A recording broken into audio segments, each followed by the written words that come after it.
Capacity అయితే మనం 1,50,000 seating కెపాసిటీతో ఈ క్రికెట్ స్టేడియం ఏర్పాటు చేయాలని భవిష్యత్తు ప్రణాళిక. ప్రస్తుతం ఉన్న మంగళగిరి స్టేడియం మరొక 3 నెలల్లో అది పూర్తిగా అవుతా ఉంది. ఈ జగన్మోహన్ రెడ్డి హయాంలో 5 ఏళ్లలో దాని నిర్మాణాన్ని ఎవరు అతిగతి పట్టించుకోని కారణం వల్ల కొంత నష్టం కూడా జరిగింది. ఆ నష్టము అక్కడనే కూడా మళ్ళీ జరిగిన నష్టాన్ని పూరించుకుని దానికి హంగులు సమకూర్చి మరొక 3 నెలల్లో ఉగాది తరువాత వేసవి సమయానికి మనం రంజీ మ్యాచ్లు ఎందుకు ఆడకూడదు మంగళగిరి క్రికెట్ స్టేడియంలోనే సంకల్పంతో కేశినేని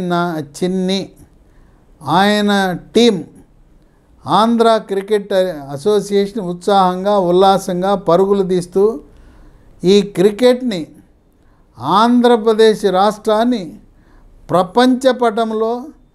క్రికెట్ మౌలిక సదుపాయాల పరంగా సరిలేరు మాకెవ్వరు నభూతో నభవిష్యత్ అనే విధంగా అంతర్జాతీయ క్రికెట్ మ్యాచ్లకు అమరావతి వేదిక కావాలనే సంకల్పంతో చంద్రబాబు నాయుడు యొక్క దూరదృష్టితో ఈ యొక్క క్రీడా రంగం అమరావతిలో కొత్త పుంతలు తొక్కుతూ జాతీయ గేమ్స్ ఇచ్చినా మేము సమర్థవంతంగా నిర్వహించగలమనే దృఢ సంకల్పంతో ఆంధ్రప్రదేశ్ ప్రభుత్వం ఎన్డీఏ కూటమి